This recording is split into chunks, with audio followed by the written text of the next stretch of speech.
오늘 말씀은 아론의 첫 제사라는 제목으로 준비하였습니다.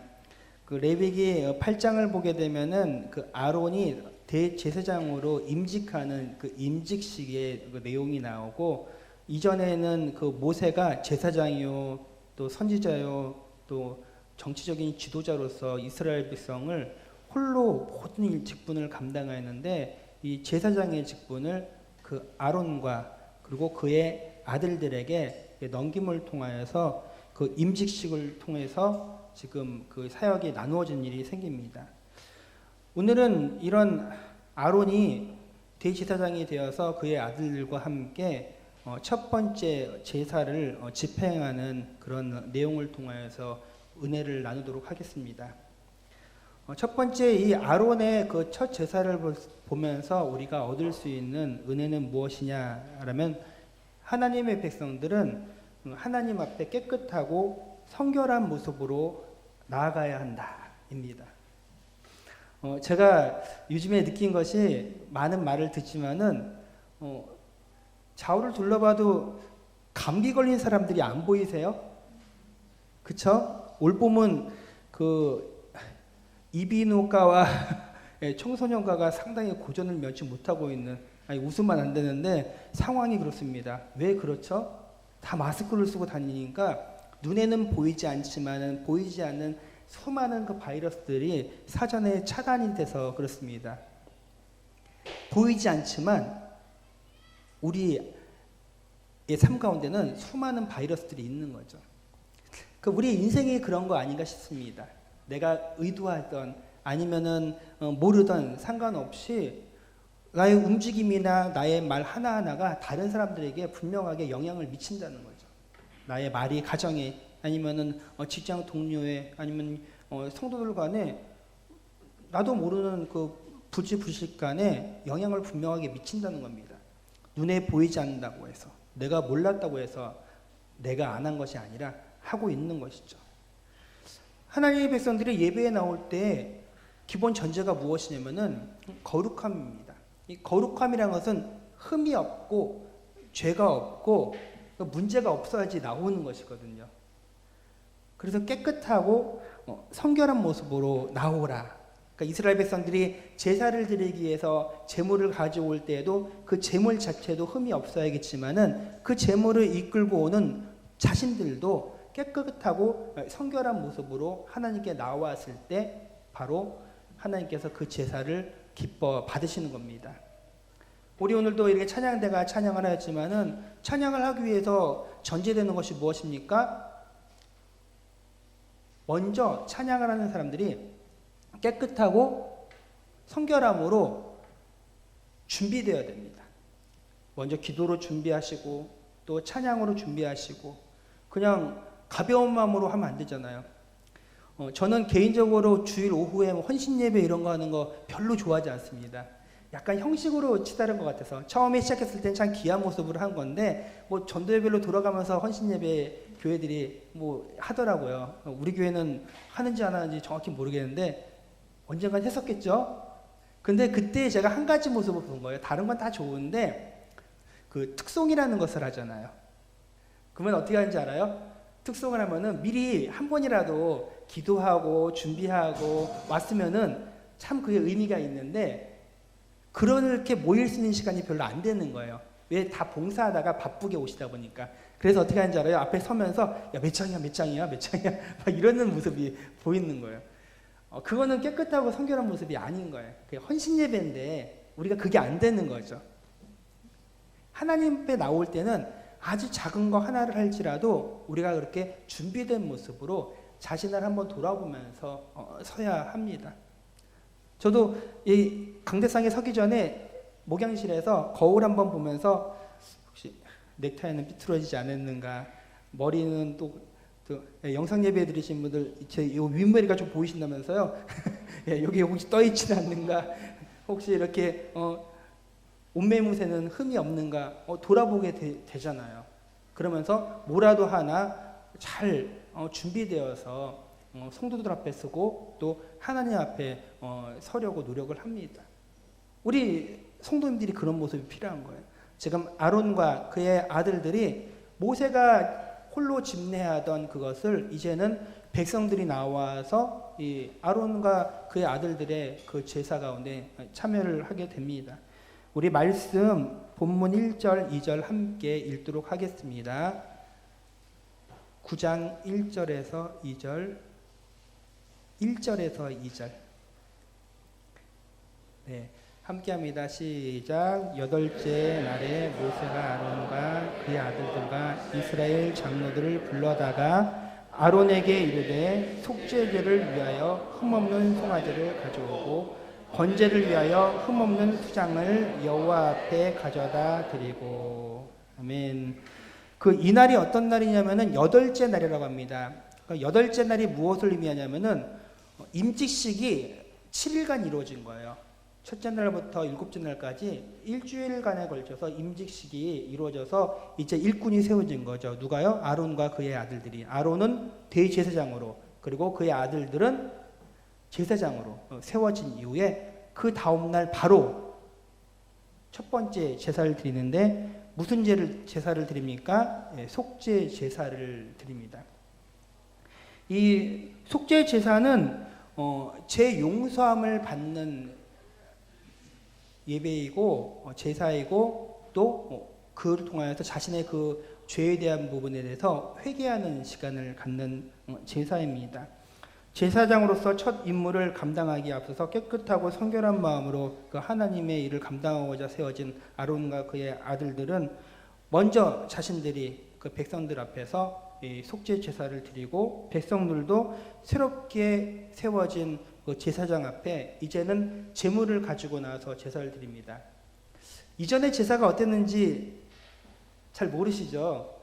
저도 약간 무심한 게 있었는데 자세히 보니까 이전의 제사는 어떻게 드렸었냐면은 백성들이 제물을 가지고 성막에 나와서 제사장에게 바친 게 아니라 모세가 홀로 하나님께 가서 제사를 드렸어요. 백성들은 뭐 산 아래에 있든지 모여 있고 모세 혼자서 하나님 앞에 갔어요. 근데 지금은 차이가 무엇이냐면은 하나님 앞에 아론과 제사장이 서고 그 다음에 그 앞에 백성들이 나와서 함께 지켜보는 가운데서 그 제물을 잡고 각을 두고 제사를 드리는 겁니다. 이전의 제사가 간접적으로 드렸다고 하면 모세를 통해서, 지금은 직접적으로 아론과 제사장과 백성들이 하나님 앞에서 예배를 드리는 거죠. 마치 이런 비유가 맞을지 몰라도 제가 이렇게 한번 생각해 봤습니다.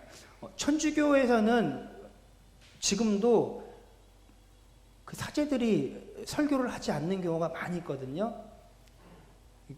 경우도 많이 있다고 하는 이유는 하는 곳도 있고 안 하는 곳도 있기 때문에 그렇습니다. 근데 불과 한 20년 전만 하더라도 카톨릭에서는 설교가 없었습니다. 뭐만 있었죠? 미사라고 해서 예전만 있었습니다. 그래서 매주 그 성찬을 했었고요. 그 다음에 알아들을 수 없는 라틴어로 계속해서 뭐 하는데 앉았다 이랬다 앉았다 이랬다. 제가 명동 성당에서 한번 미사를 한 2번 드려봤더니 이렇게 잠깐 눈 감고 있으면 저만 앉아 있고 다 서 있고요. 서 있다가 이렇게 집중하면 다 앉아 있는데 혼자 서 있고 이러더라고요. 순서를 잘 모르겠어요. 그냥 자연스럽게 진행되는데 앞에 있는 사람이 뭐 저처럼 찬송가 420장 하겠습니다 이런 것도 없어요. 그냥 쭉 흘러가요. 그 다음부터는 정신 똑바로 차려야겠다 싶어서 2번째에서 눈을 감지 않고 한 적이 있어요. 근데 제가 뭘 한지 모르겠더라고요. 다 라틴어예요. 못 알아듣는 거죠. 근데 한 가지는 장점이 있더라고요. 왠지 거룩한 것 같아요. 이 분위기에 압도하는 것이 있는데 천정도 높고 그 다음에 화려하고 그 다음에 앞에 있는 그 사제들이 참 잘 이렇게 멋있어 보이고 하는 것들이, 그리고 또 매주 이 성찬하는 것도 저한테는 참 의미 있게 다가오긴 하더라고요. 그런데 뭔지 모르게 직접 하나님께 나아간다는 느낌이 없었습니다. 내가 하나님과 예배를 통하여서 교제한다는 느낌은 없었습니다. 뭔지 모르게 앞에서만 막 신부들이 움직이는 느낌밖에 안 들었었어요. 하지만 우리 개신교회는 어떻습니까? 하나님이 말씀을 통하여 주의 백성들과 함께 교제하는 겁니다. 직접 우리가 드리고 그 다음에 찬양하고 우리가 기도하고 또 예물을 드리고 또 성도가 교제하는 이런 모든 것을 통하여서 하나님이 우리 백성들과 직접 교제하는 것이 바로 이 아론과 그의 아들들을 통하여서 시작된 이 속죄 제사, 그 첫 번째 제사를 통해서 그 길이 열린 것입니다. 이것이 은혜인 거예요. 모세가 대표로 하나님께 나아서 홀로 제사하는 것이 아니라 이제는 백성들이 성막으로 나아가 제사장이 제사를 집례합니다. 그 시간을 통하여서 우리의 죄를 용서함 받고 또 하나님과 인간과의 그 깨어졌던 모든 관계가 다시금 화목하게 되었습니다. 오늘날 우리가 이렇게 예배 드릴 수 있다는 것은 바로 이런 배경하에서 이루어진 것이죠. 하나님은 지금도 우리가 하나님 앞에 직접 나아오기를 원하십니다. 우리가 마음을 열고 하나님 먼저 열어주신 그 길 가운데 헌신하기를 원하시는 거죠. 그리고 이 예배에 나왔을 때 자신의 그 죄의 문제를 해결하지 못하면은 하나님께 나아갈 수가 없는 겁니다. 몸은 나와 있지만 우리의 영혼은 여전히 하나님과의 그 단절된 관계가 있는 거죠. 그래서 예배를 드리기 전에 먼저 해야 되는 것이 무엇이냐? 하나님의 말씀이 선포되어지기 전에 먼저 우리가 해결해야 될 부분이 무엇이냐라면 바로 자신의 한 주간의 그 삶을 십자가의 그 보혈 앞에서 용서함을 받는 겁니다. 주님 은혜를 허락하여 주옵소서. 한 주 동안 제가 지은 모든 죄들 용서하여 주시고 하나님과 저의 모든 그 막혀있는 그 담들을 다 헐어주시고 나를 만나 주옵소서. 그것이 바로 속죄 제사입니다. 그러면 하나님은 우리와 교제하시고 우리를 위로하여 주실 것입니다. 이어서 하나님의 백성들은 두 번째로 자발적으로 하나님 앞에 나아가야 합니다. 하나님께 나올 때는 어떤 의무감이나 책임감을 가지고 나오면 안 됩니다. 우리 3절 말씀 함께 읽겠습니다. 3절입니다. 9장 3절 시작. 너희는 속죄제를 위하여 수금소를 가져오고 또 번제를 위하여 1년 되고 흠없는 송아지와 어린 양을 가져오고. 아멘. 본문을 보면은 속죄 제사를 드리고 난 후에 번제 제사를 드립니다. 번제를 드리는데 지난 설교 때 그런 말씀 드린 적이 있죠. 백성들이 하나님께 나오는데 그 제물을요 그냥 아무거나 가지고 오는 거예요. 기준이 무엇이죠? 흠이 없는, 그리고 첫 번째 새끼를 데리고 와야 되는 거거든요. 그런데 어떤 일이 생겼죠? 그렇지 않은 거예요. 그냥 있는 거 대충, 아니면은 그냥 버리지 못해갖고 그냥 아주 옆에다가 치워놨던 거 들고 오고, 이러니까 하나님께서 그것을 가증하게 여기신 거죠. 가장 귀한 것을 주님께 드려야 합니다. 우리 성도님들 혹시 과일 같은 걸 하셨어요? 과일 같은 거 있을 때 부모들은 흠이 없고 깨끗한 것을 자기들이 먹고, 그 다음에 뭔가 이렇게 벌레 먹고 이렇게 뭐 찌그러진 거 자녀들한테 주는 부모 계십니까? 그거 안 그러죠. 아이들한테는 좋은 거 주고 조금 흠이 있는 거 내가 이렇게 잘라서 먹고 이렇게 하지 않습니까? 아니 자녀들한테도 그러할지인데 우리가 하나님께 드릴 때는요 우리의 삶 가운데 가장 좋은 것을 드려야 돼요. 제가 과일 장사하시는 분한테 들은 말인데 이런 말씀하시더라고요. 이렇게 사러 갔더니 그분이 집사님이셨는데, 목사님 이 과일 드실 때는 좋은 것부터 먼저 주시고 그 다음에 오래된 건 나중에 드세요 이러더라고요. 저는 솔직히 거꾸로 살았었어요. 사과가 사왔는데 남은 게 있으면 남은 거 빨리 먹고 새로 사온 거 먹었거든요. 그랬더니 그분이 그렇게 하지 말라는 거예요. 좋은 거 있을 때 그거 맛있을 때 드시는 것이 지혜로운 겁니다. 맛없는 거 버릴지라도, 요즘에 뭐 굶어 죽는 세상도 아니고 그것이 지혜로운 겁니다 라는 걸 제가 그때 배우게 된 거예요. 가장 귀한 것을 먼저 먹는 것이 그 지혜입니다. 그런데 우리 삶 가운데 가장 귀한 것을 하나님께 드린다는 것은 이게 참된 지혜인 거예요. 하나님께 우리가 가장 귀한 것을, 흠없는 것을 드리면은 그냥 그것을 딱 받으시고 가만히 계실까요? 아니죠. 하나님께서 우리를 극진히 사랑하시죠. 참 고맙다, 참 아름답다, 참 귀하다 하시면서 하나님께서 우리에게 넘치는 은혜로 더하여 주실 것입니다. 그것이 그 원리를 깨닫는 것이 우리에게 필요합니다. 본문을 보면은 이 속죄제 제 용서와 그 화목의 제사를 드린 이후에 이어지는 이 번제 제사의 의미가 나오는데, 이것은 하나님께 번제는요 헌신과 복종을 위한 제사입니다. 내가 하나님께 나의 삶을 드립니다. 그리고 하나님의 말씀 가운데 복종하겠습니다.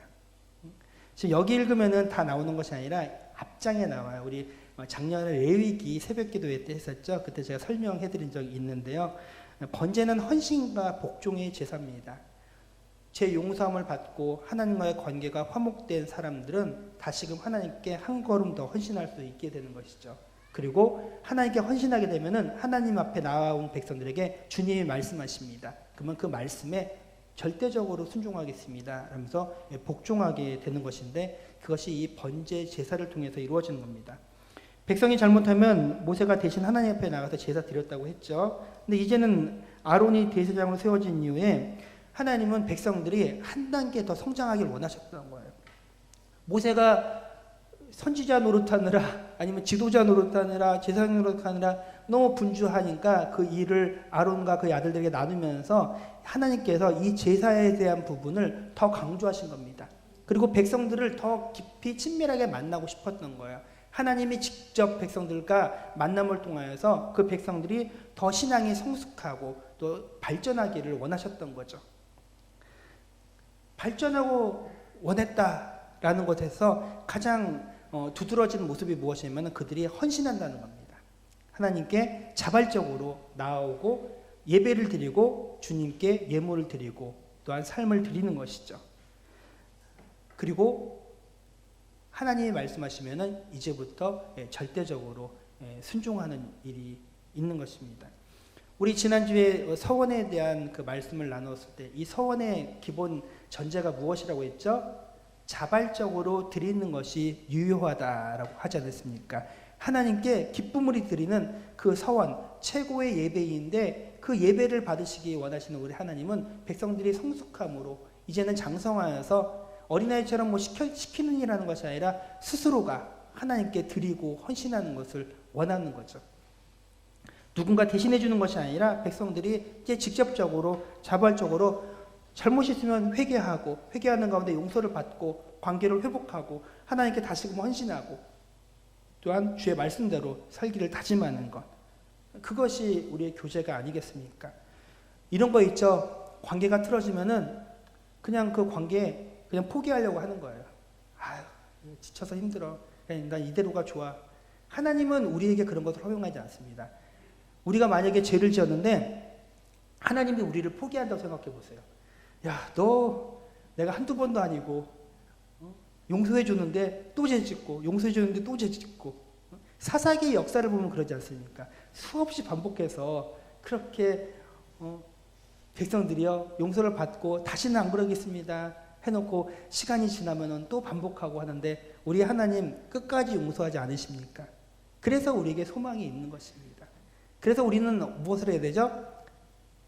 그 무한하신 하나님, 오래 참으시는 그 하나님 앞에 잘못 살면요 잘못할 때마다 나아가서 하나님께 다시금 번제를 드리는 겁니다. 하나님 잘못했습니다. 나의 삶을 주님께 드립니다. 주님 받아 주옵소서. 내가 이제부터 하나님 말씀 잘 들을게요.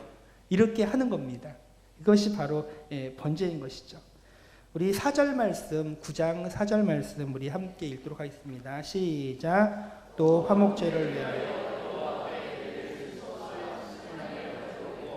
또 기름 섞은 소제물을 가져오라 하라. 오늘 여호와께서 너에게 나타나실 것입니다. 아멘. 아멘.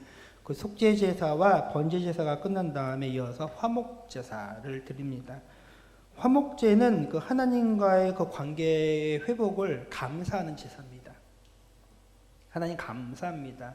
우리의 모든 삶을 다시금 세워주심을 감사드립니다. 우리가 용서함을 받았고 하나님 앞에 헌신과 복종을 다짐했기 때문에 이제는 하나님과의 모든 관계가 회복되었습니다. 그것에 대해서 감사의 제사를 드리는 것이 바로 화목 제사입니다. 우리의 삶 가운데 마지막 부분이 항상 이렇게 감사가 돼야 됩니다. 하나님께서 한 주를 살아갈 수 있도록 주시는 은혜에 대한 감사, 또한 이 어려운 상황 가운데서 이겨내고 다시금 이렇게 예배가 회복하게 하신 주님께 감사. 많은 사람들이 고통받았는데 그래도 우리 가정을 지키시고 나의 영혼을, 나의 육체를 하나님께서 보존해 주신 것에 대한 감사. 그러니까 삶에 있어서 이 감사는 참으로 중요합니다. 많은 응답을 받고 기적을 체험할지라도 이 감사의 부분, 마지막 부분을 결론 맺지 못하면은 그의 그 신앙은 거기서 멈추는 겁니다. 하지만 하나님과 딱 긴밀한 관계, 친밀한 관계를 맺기 위해서는 하나님 감사합니다 했을 때 그때부터 우리는 하나님의 품 안에 안길 수 있는 거죠. 그것이 참 중요합니다. 회복과 감사도 이것도 기본적인 그 바탕은 자발적으로 해야 합니다. 그리스도인은 사람을 의지하거나 세상에서 무엇을 바라는 것이 아니라 하나님 한 분만으로 충분하다는 고백이 필요합니다. 그래서 하나님 한 분만으로 충분하기 때문에 사람의 눈치를 보거나 아니면 세상의 조류에 따라가지는 것이 아니라 하나님의 말씀에 절대적으로 순종하고 주님이 하시는 그 음성에 민감하게 귀 기울이면서 그의 음성을 듣고 성령의 민감함으로 그의 인도하심을 따라가게 됩니다. 하나님의 백성들은 하나님의 말씀에 맞추어서 살아가야 합니다. 세 번째로 하나님의 백성은 하나님의 말씀대로 살아가는데 우리 5절, 6절 말씀 우리 이어서 함께 읽겠습니다. 시작. 그들이 모세가 명령한 나와 여호와 앞에 선지라. 모세가 이르되 이는 여호와께서 너희에게 하라고 명령하신 것이니 여호와의 영광이 너에게 나타나리라. 아멘. 모세는 하나님께 들은 그 명령을 아론과 그의 아들들 그리고 백성들에게 전하고 있습니다. 우리가 읽었던 1절에서 6절까지는 모세가 하나님의 명령을 그 회중들에게 전하는 모습이 나오고 그 다음에 7절부터 읽지 않은 그 뒷부분 24절까지가 모세가 그 전한 하나님의 명령을 백성들이 순종하고 지키는 모습이 나옵니다. 아론과 백성들은 모세를 통하여 하나님의 명령이 주어지니까 구체적으로 실행하면서 5절에는 모세가 명령한 모든 것을 지켰다. 그리고 7절 보면 여호와의 명령대로 하였다라고 합니다. 우리는 하나님의 말씀을 들을 때 부분적으로 순종하면 안 됩니다. 전적으로 전체를 모든 것을 지켜야 합니다. 그리고 지킬 때 내가 지킬 수 있는 어떤 방식을 선택하는 것이 아니라 하나님의 명령대로 철저하게 지켜야 됩니다. 그 레위기서를 보게 되면은 내용 하나하나가 되게 구체적이고 세밀한 것을 알게 돼요. 성막을 지을 때도 그 색깔이나 길이나 아니면 그것을 구하는 방식까지도 어디서 구하는 것까지 다 정해져 있거든요. 그 규격도 다 있으면서 그거대로 그대로 해야지 되는 것입니다.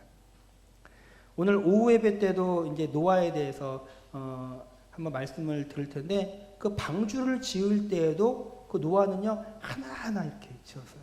근데 놀라운 사실이 뭐냐면은 그 방주를 현대에 그 목수들이 지으려고 시도를 해봤거든요. 근데 지을 수가 없대요. 현대의 그 목공 기술로도 노아의 방주를 못 짓는다고 합니다. 노아가 그 가족 8명과 120년 동안 지었는데 그걸 지을 수밖에 없대요. 그래서 겨우 해놓은 게 뭐냐면은 만들긴 하는데 그것을 물에 띄우게 되면은 풍랑이 일었을 때 금방 부서진다는 겁니다. 그래서 인간이 할 수 있는 최대치가 무엇이냐? 그 노아의 방주에 40% 크기까지 만들 수 있대요. 나무로. 참 신기하지 않습니까? 근데 어떻게 그 방주를 지을 수 있었죠? 노아가 하나님의 명령대로 지은 거예요. 더 정확히는 하나님이 설계자신 거예요. 우리의 삶도 마찬가지입니다. 인간이 아무리 첨단 과학이 있고 많은 지식이 있을지라도 자신의 삶을 스스로 설계하고 살아가게 되면은 결국 무너질 수밖에 없습니다. 세상에 풍파가 있을 때 견디지 못하는 거죠. 하지만 하나님이 말씀하신 대로 그 명령대로 그대로 살기만 하면은 아무리 힘들고 어려울지라도 우리의 삶은요 기적과 같이 계속 보존되고 유지되는 것이죠. 그러므로 우리는 하나님의 백성으로서 하나님의 말씀대로 살아가야 합니다. 아론과 그의 아들들은 모세를 통하여 주어진 하나님의 말씀에 대해서 7절 이후부터 24절까지 하나하나 순종하는 것을 고백하기 시작합니다. 그리스도인으로 살아가면서 가장 우리가 많이 경험하는 것이 무엇일까라고 했습니다. 내가 신앙생활하면서 뭘 가장 많이 할까 했더니 예배를 제일 많이 드리는 것 같아요. 우리 교회도 일주일에 10번의 예배와 기도회가 있지 않습니까? 또 예배 전에 중보기도 하시는 분들은 또 11번일 수도 있고 하는데, 이 예배라는 것이 하나님이 백성들을 직접 만나고자 친히 열어주신 거거든요. 속죄제와 번제와 이 화목제의 그 단계를 거치면서 하나님께서 우리의 모든 문제를 해결해 주시고 그 방법을 제시해 주시고 그 다음에 백성들과 만나 주시고 축복해 주시고 백성들 하나님께 감사하는 이런 모든 일련의 과정을 통하여서 우리가 이 현대 예배가 이렇게 이루어진 것인데요. 이 나올 때 우리 성도님들 깨끗하고 성결한 모습으로 나오기를 축원합니다. 그리고 하나님께 나올 때는 기쁨으로 또한 자발적으로 나오길 원합니다. 정말 이렇게 모이는 것이 감격스럽지 않습니까? 예전에는 왠지 모르게 그냥 익숙해져 갖고 본의 아니게 좀 매너리즘에 빠지기도 하고 또 예배 드리다가도 그냥 약간 집중도 안 되고 했는데, 예배 시간이 그렇게 소중하고 귀한 거예요. 참 하나님께서 우리에게 다시금 예배를 가르쳐 주시는 기간이 아닌가 싶습니다. 마지막으로 하나님의 백성답게 하나님의 말씀대로 우리가 순종하며 살기를 원합니다. 억지로 지키는 것이 아니라 하나님의 말씀이 꿀송이보다 달고 또는 하나님의 말씀에 순종하였더니 우리의 삶이 정말 하나님의 능력 가운데서 기적과 같이 성취되어지고 사라지는 그런 것을 경험할 수 있기를 원합니다. 그러면서 이런 고백이 있기를 원합니다. 주님 말씀하시면 우리가 말씀대로 순종하며 나아가고, 주님이 말씀하지 않고 주의 뜻이 아니라고 하면 우리가 내 생각이 아무리 많을지라도 멈출 수 있는 믿음 허락하여 주옵소서. 우리가 그렇게 말씀 가운데 결단하고 나아갈 수 있는 우리 한생교회 모든 성도들 되기를 주님의 이름으로 축원합니다. 우리 찬양하고 우리 기도하는 시간 갖도록 하겠습니다.